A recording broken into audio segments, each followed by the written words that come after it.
За сайн байцгаана уу? Шинэ бичлэгтэй тавтан морилно. За дэлхийд даяар Zara-гийн сейл эхэлчихэд байна. За тэгээд би та нартай өөрийнхөө Zara-гаас энэ сейлийн үеэр хэрхэн худалдаа авалт хийдэг. За тэгээ бас хэрхэн буцаалт хийдэг гэх мэтчлэн мэдээллийг хүргэхээр шийдлээ. Ингээд бичлэгтэй маань хамтаагаарай.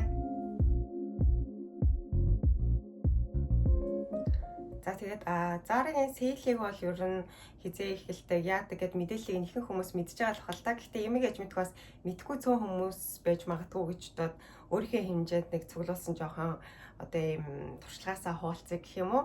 Тэгээд Zara болохоор жилдээ яг 2 удаа маш том хямдардаг. Тэр нь өвлийн хямдрал, зуны хямдрал гэдэг. За зуны хямдрал болохоор 6 сарын сүүлийн пүрэв гарагт яг салбар дэлгүүрүүд дээр болдог. За би бол яг Японд хямдралыг ярьж байгаа. Гэхдээ ер нь дэлхийд даяараа ойролцоо адилхан шахуу байдаг гэж бодож байна. Тэгээд дэлгүүр дээрээ болохоор пүрэв гарагт хямдардаг бол яг 1 өдрийн өмнө буюу 5 гарагт нь онлайн одоо нэг аппликейшнээр хямдралнаа хэдийн эхэлчихдэг. Тэгээд бас яг 1 өдрийн өмнө буюу нэг онлайн хямдралаасаа 1 өдрийн өмнө буюу мягмар гарагт нь 2 дахь өдөр гэсэн үг шүү дээ, тийм. 2 дахь өдөр нь болохоор ямар бараа хэдийн хэмжээнд хямдрах вэ гэдгийг ингээд урьдчилаад харуулчихдаг.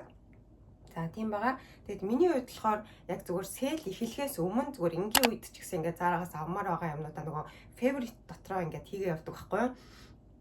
Тэгээд сейл эхлэхээс өмнө болохоор бүр энийг заавал авмаар байна, алдчихгүй дээ гэсэн зүйлсээ болохоор нөгөө favorite-ээсээ shopping bag руугаа шилжүүлээд хийждэг. Тэгээд урьдчилаад бас өөрийнхөө гэрийн хаягийг за тэгээд банкныхаа картыг Zara-гийнхаа аппликейшн дээр холбочдөг.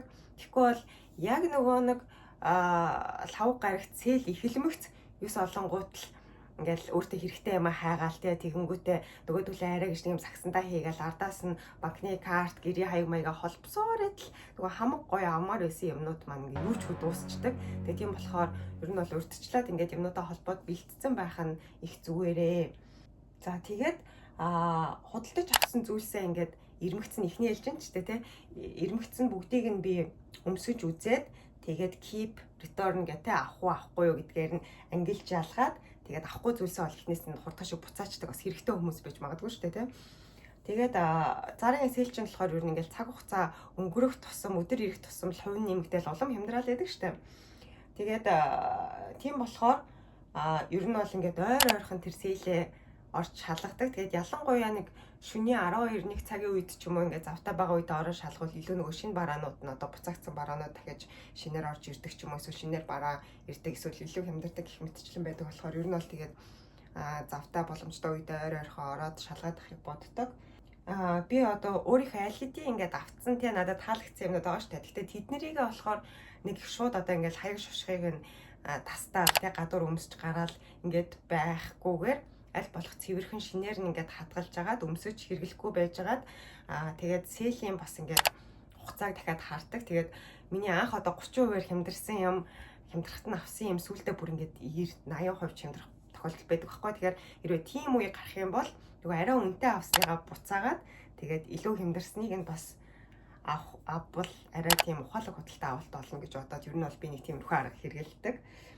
За тэгээд Японд болохоор Zara-гийн хүргэлт хямдралтай бараанд нэг ингээд 290 йенээс 590 йений хооронд ч гэх юм уу ингээд хэлбэлцдэг.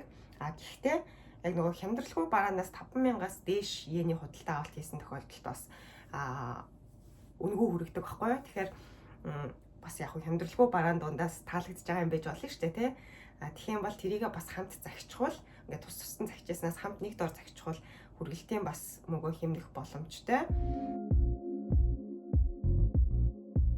За тэгээд онлайнаар худалдаа авалт хийхийн нэг давуу тал нь бол ингээд гэртээ хөрвүүлж ирээд гэртээ гоё тавтай тухтай ингээд өмсөж үзээд те дэлгүүртээр болохоор яг хямдралын үед хэтэрхий олон хүнтэй болохоор айгуу тухгүй ингээд санд минт авах шаардлагатай болдог шүү дээ те гэртээ хөрвүүлээд ирсэн тохиолдолд бол ингээд гэртээ яг өөрөө материал одоо хийцэн бүгд ингээд нэг нэгэнгөө үзээд өөрөө өмсөж үзээд гэрийнхээ толиндын тэндээсээ хараад авах боломжтой нь айгуу амар санагддаг. Тэгээд би бол ер нь Zara-гийн хямдралын үеэр дандаа онлайн худалдаа авалт хийдэг. Гэхдээ бас нэг юм нь ингээд яг зургийг хараад захихад гоё байсан хэдий ч яг боддороо зураг шигээ төсөөлөл шиг биш байж болно шүү дээ. Тэр үед болохоор буцаа буцаалтыг хийхэд Zara-гийн буцаалт бол Японд маш амархан төвөггүй байдаг. Тэгээд онлайн буцаалтын хувьд бол 3 янзаар буцааж болдог. Нэг нь болохоор гэрээс ирж авах. Тэр нь мэдээж эерэг тодорхой хэмжээний төлбөртэй. Нөгөөх нь болохоор заагдсан хідэн салбар дэлгүүр дээр очиж буцаах. Тэгээд хамгийн сүүлийн буюу миний хэрэгэлдэг хамгийн амар арга нь болохоор 24 цагийн дэлгүүрт буцаах. Тэр нь яаж буцаадаг вэ гэхээр Японд нөгөө Lawson гэдэг 7-Eleven тэгээд Family Mart-тай адилхан тийм 24 цагийн дэлгүүр байгаа. Тэрний бүх салбар дээр биш, зарим салбар дээр нь Smart Box гэдэг юм том хайрцаг байдаг. Тэрүүгээр буцааж болдог. Тэгээд буцаалтын процессын хувьд бол авсан бараанууд дундаас өөрийнх аль хэдийн авчихсан бараанууд дундаас доор нь ингээд буцаах уу солих уу гэдэг товчлуур гараад ирэн тэрэн дээр буцаах бараа гэж хагаад өөрийнхөө одоо буцаах боломжтой нэг сарын дотор буцааж болдог шүү дээ тийм буцаах боломжтой гэдэг бараанууд дотроос буцаамаар байгаануудаа чеклэлд сонгоод тэгээд буцаах товчлуур дээр нь дарангууд нөгөө нэг дээдлийн 3 тийм гэрээс ирж авах уу дэлгүүр дээр буцаах уу, Smart Box-оор буцаах уу гэдэг 3 сонголт гараад ирэнгүүт Smart Box дээр дараад тэгэнгүүт та нийтдээ хэдэн хайрцагтай зүйл буцаах вэ гэдээ гараад ирнэ. 1 юм уу 2 юм уу гэд. Тэрэн дээр нэг бол 1 2 2 гэдгээ сонгож оруулаад за тэгэл юу нь болчихно. Тэгээд мэдээж хэрэг нөгөө банкны карт одоо энэ банкны карт руу чинь шилжүүлэх үү гэвэл тэр банкны картаа сонгочихно. Тэгээд дуусны дараа мэйлэр чинь нэг юм нөгөө QR кодтай PDF ирнэ. Дээрээс нь зүгээр аппликейшн дотор ч гэсэн яг нөгөө буцаах гэдэг хэсэг рүүгээ оронгууд PDF-тэй одоо PDF файл авах уу гэдэг тийм юм байгаа. Тэгэнгүүт нь тийшээ нь ороод нөгөө QR кодоо скриншот хийж аваад тэгээд гэртээ ойрхон байрлах тэр Smart Box-тай Lawson-ы салбар руу очиод за Google Map-аас харчичулна. Манай гэрийн ойролцоо бол маш олон байдаг. Ер нь бол нэлээд түгээмэл. Тэгээд нөгөө Lawson руугаа орлоо, Smart Box-а хайж оллоо.